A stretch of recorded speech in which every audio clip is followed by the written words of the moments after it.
కృపాంజలి కార్యక్రమానికి ప్రేమతో మేము ఆహ్వానిస్తున్నాం. ఈ జీవిత పాఠశాలలో ఎన్ని పార్శ్వాలు ఉన్నాయో మనం ప్రక్క నుండి చూసినప్పుడు, దిగువ నుండి చూసినప్పుడు కనిపించే పాఠాలు వేరు, పరలోకం నుండి చూసినప్పుడు కనిపించే పాఠాలు వేరుగా కనిపిస్తున్నాయి. నిజంగా ఆశ్చర్యం ఇది.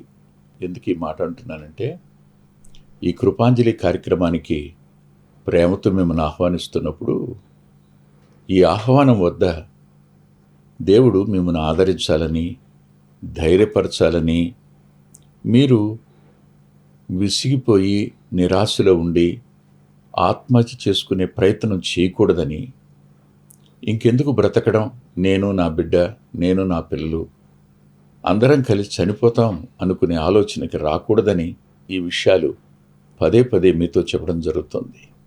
వాస్తవానికి నేను ఎరిగిన ఒక వ్యక్తి ఎంతోమందికి ఉపదేశం చేశాడు. ఆయన ప్రభువుని నమ్ముకున్నవాడు కాడు, కానీ ప్రభు తెలుసు అతనికి.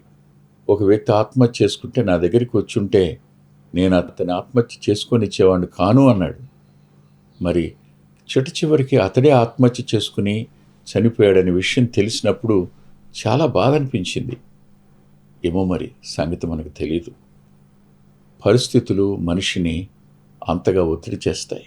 అపవాది కూడా ఆ రీతిగా తొందర పెడతాడు. అపవాదికి ఉన్న గొప్ప లక్షణం ఏంటంటే, నిన్ను తప్పు చేసేదాకా ఊరుకోడు. తప్పు చేసిన తరువాత నీ అంతటా నువ్వు నీ ప్రాణం తీసుకునేదాకా వాడు ఊరుకోడు. ఆలోచించేయండి. ప్రభువుని అమ్మేసేదాకా ఊరుకోలేదు, అమ్మిన తర్వాత ఊరి పెట్టుకుని చచ్చేటంత వరకు ఊరుకోలేదు.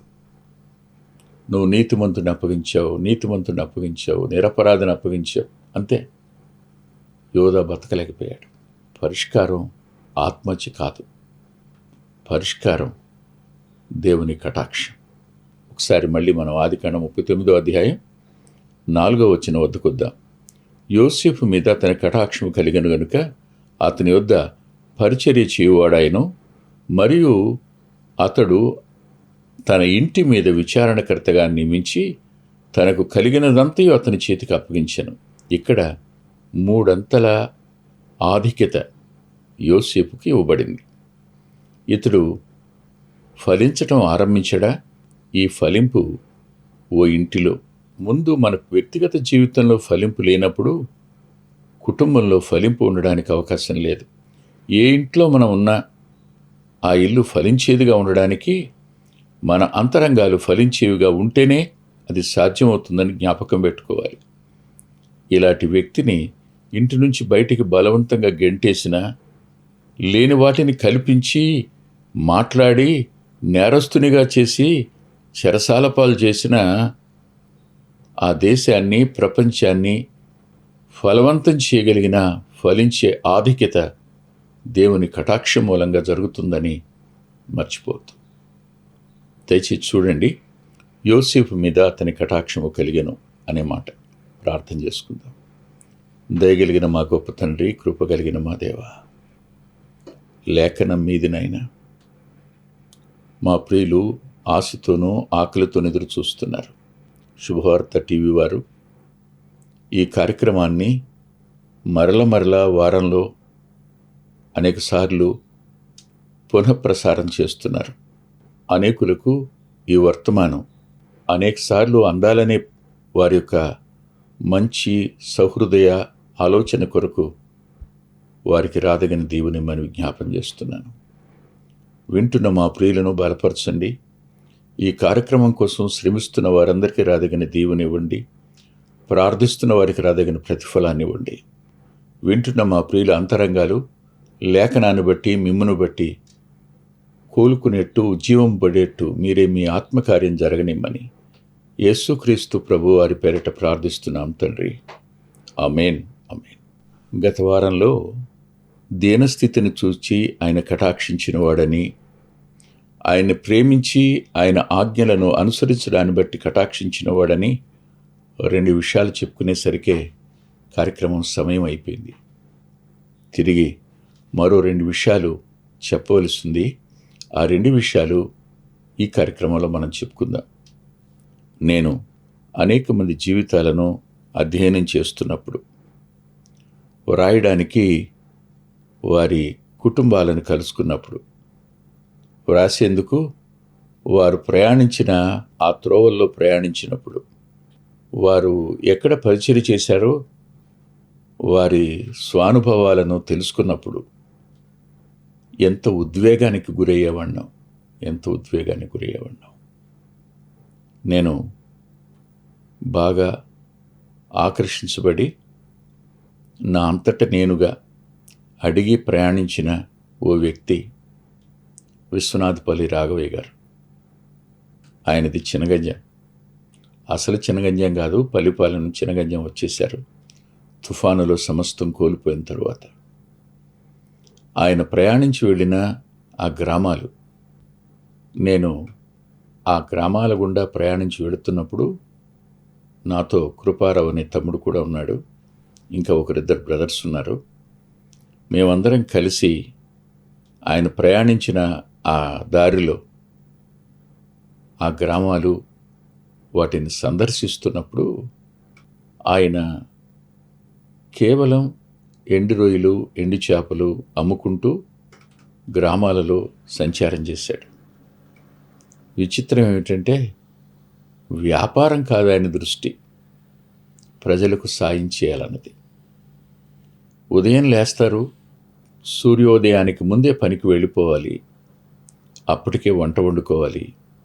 అంతకు ముందే వెళ్ళి వారికి వీటినిస్తే అత్యంత పేదరికంలో ఉన్నవారికి ఇవి వారి పిల్లలకు కానీ వారికి కానీ కాస్త ఒక ముద్ద తినడానికి రుచికరంగా ఉంటుందనే ఉద్దేశం వెళ్ళి వారికి ఇస్తూ వెళుతూ ఉండేవాడు.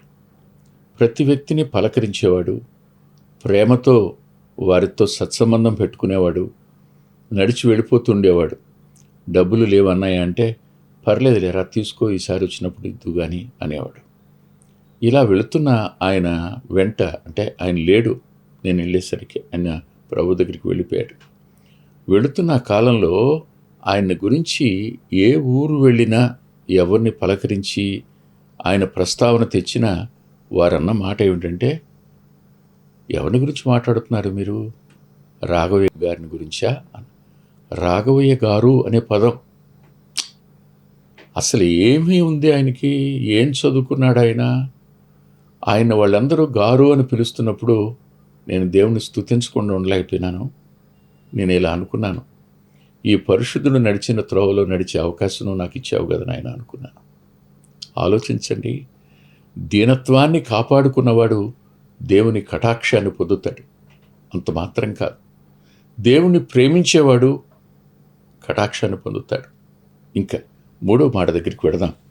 దయచేసి మీరు చూడండి, కీర్తనల గ్రంథం 112వ కీర్తన, దయచేసి 4వ వచనాన్ని చదువుతున్నాను.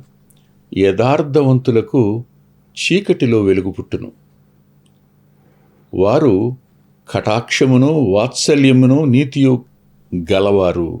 కటాక్షం కలిగిన వారట వారు, నీతి కలిగిన వారట వారు. ఇది నిజంగా ఆశ్చర్యం కలిగించే సంగతి కదూ. వారు కటాక్షం కలిగిన వారు అంటే కటాక్షాన్ని తమ సొంతం చేసుకోగలిగిన వ్యక్తులు యథార్థవంతులైన వారు.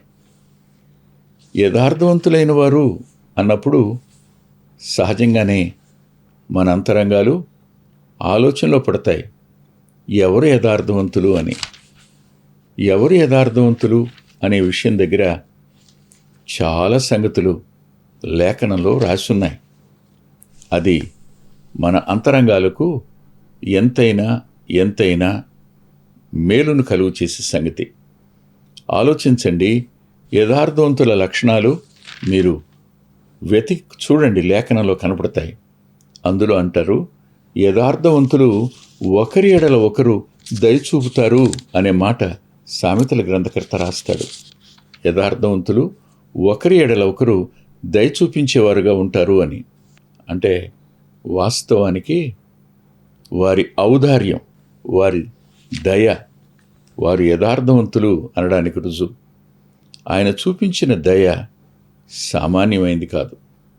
ఆలోచించండి, యోసేపు పొతీఫర్ ఇంట ఉన్నాడు. అతడు యథార్థవంతునిగా ఉన్నాడు, యథార్థత కలిగిన వాడుగా ఉన్నాడు. అతడు ఖచ్చితంగా తన పొరుగు వారి మీద పెత్తనం చేసినవాడు కాడు. ఒకరిని తక్కువ చేసి మాట్లాడడం కానీ, ఒకరిని హీనపరిచి మాట్లాడడం కానీ, ఒకరిని దూషిస్తూ మాట్లాడడం కానీ దేవుని కటాక్షాన్ని దూరపరుచుకోవడమే అవుతుంది. మర్చిపోవద్దు మీరు.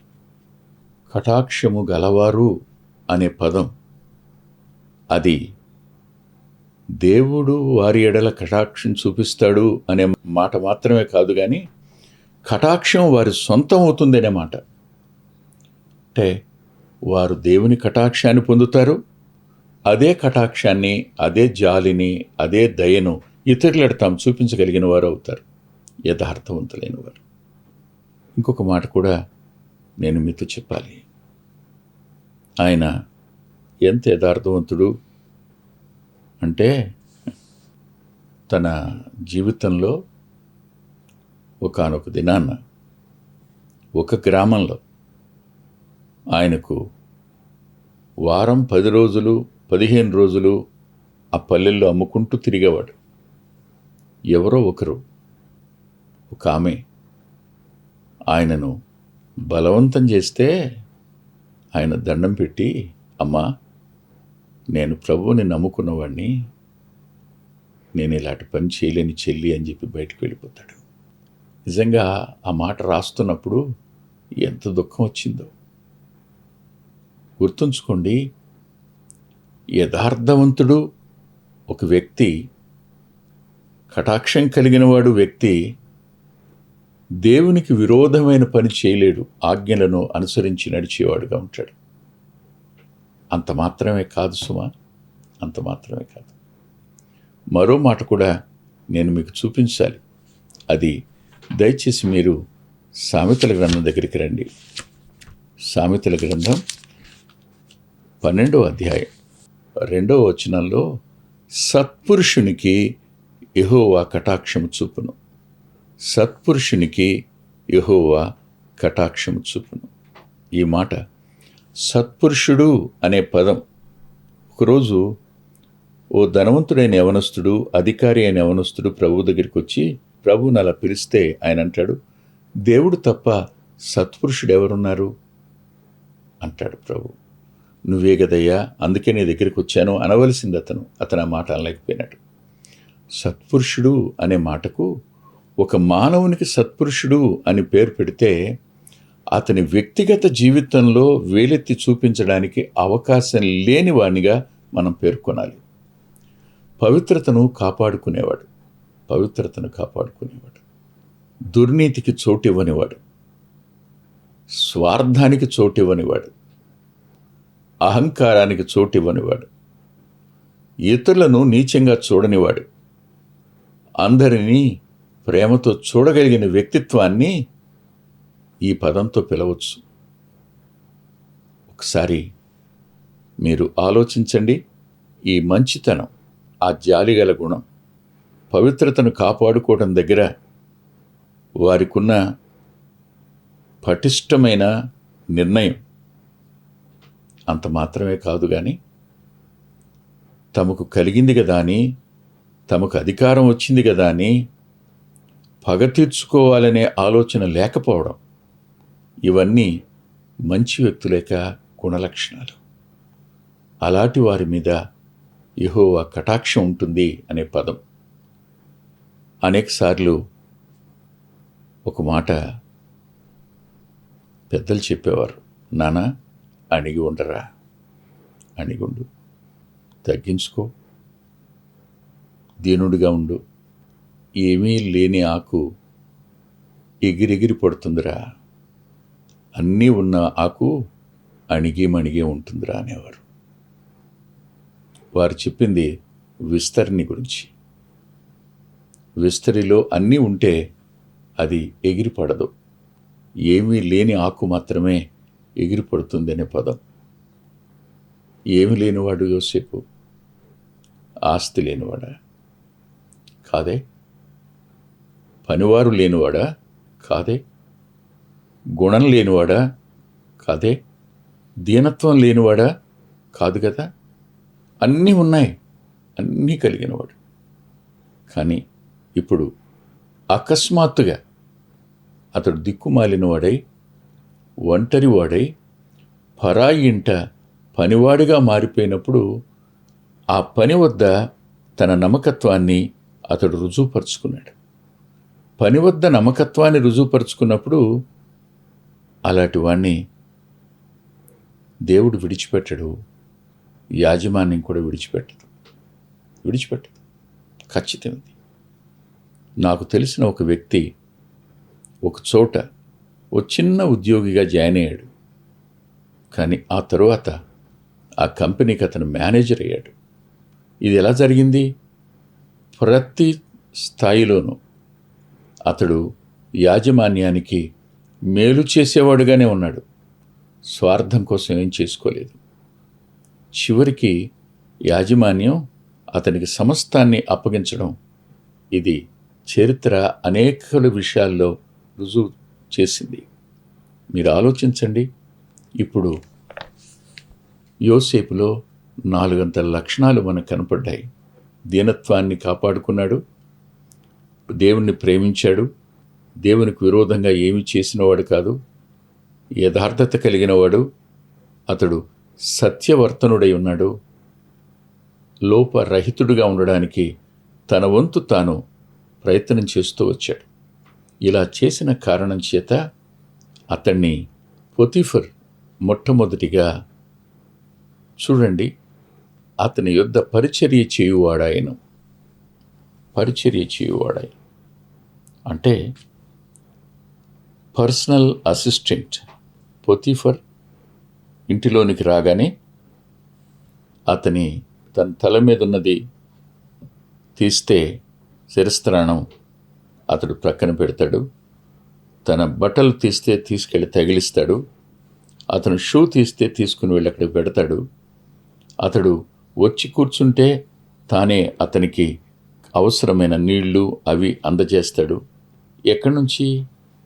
ఇంటి బయట వరండాలో తుడవడానికో, కడగడానికో, ఊడ్చడానికో, తడిగుడ్డ పెట్టడానికో ఉపయోగించబడిన ఒక వ్యక్తి ఏ స్థాయికి వచ్చాడు? మీరే ఆలోచించండి. ఇప్పుడు ఆ ఇంట యోసేపు లేకపోతే పొతిఫర్ ఒంటరివాడైపోతాడు.